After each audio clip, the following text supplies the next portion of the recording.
Has your fancy business degree suddenly become a really expensive library card? Think about it. For decades, the deal was simple. You go to a top business school. You learn the secret handshakes of finance, the dark arts of marketing, the grand chess moves of strategy. You come out with a shiny diploma that tells the world, hey, this person is smart. They know things.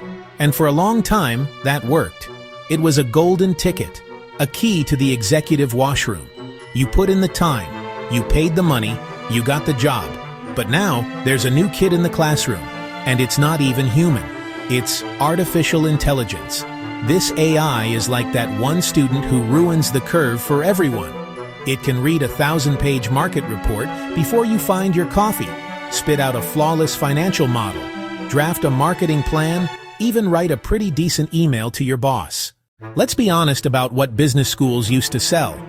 It was a package deal with three main parts. First, there was knowledge, frameworks, formulas, case studies. They filled your head with proven methods for running a business, the what to think. Second, the credential, disciplined, smart enough to get in, dedicated enough to finish. A shortcut for hiring managers, a stamp of approval that opened doors and justified a higher salary. But AI has come in and basically thrown a grenade into that whole model. Why sit in a lecture to learn 5 forces when an AI can explain it in 30 seconds and apply it to any industry?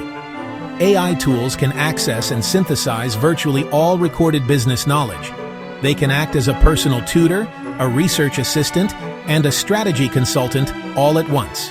The professor as sole gatekeeper feels outdated, like using a flip phone in 2025. The knowledge is democratized, or automated. If AI can do the math and write the reports, what's left for us humans to do? Quite a lot. The future isn't about competing with AI, it's about doubling down on uniquely human skills. AI is a master of correlation. It spots patterns no human could, but often can't tell you why they exist. Did A cause B? Did B cause A? Or did a hidden C cause both?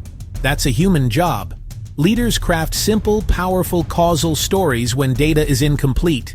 A plan that works in New York might fail in Nairobi. AI doesn't get culture, office politics, or unspoken rules. Business schools must teach how to read a room, understand context, and adapt strategy. AI creates fresh ethical dilemmas. Who's responsible in a crash? How do you ensure your hiring algorithm isn't biased? These are human problems. Ethics must be woven through every course, finance, marketing, everything. Close a merger, negotiate a partnership, lead through crisis. People aren't buying your spreadsheet, they're buying you. So how do you actually teach these human skills? You can't just add a few PowerPoint slides, you have to fundamentally change how business school works. Treat AI as a learning partner. Don't ban it, require it. Give every team an AI assistant. First, have AI draft a complete strategy. Second, students critique it. Where is AI wrong?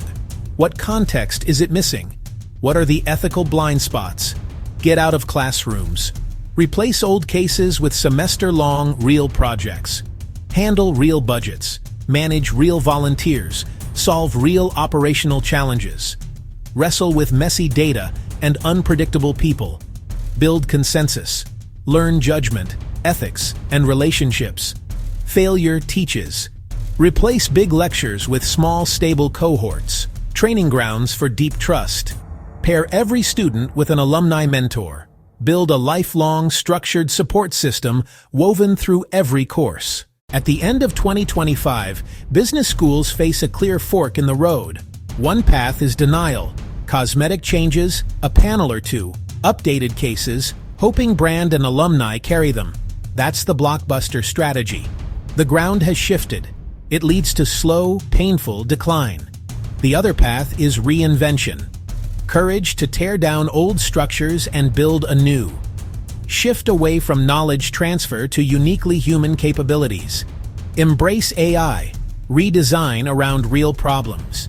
Make deep relationships the central organizing principle. Teach what machines cannot.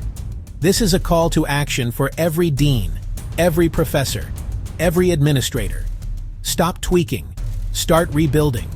The opportunity is immense. Schools that leap will thrive and produce leaders who partner with powerful technology, exercise wise judgment, and build the trust to solve big problems.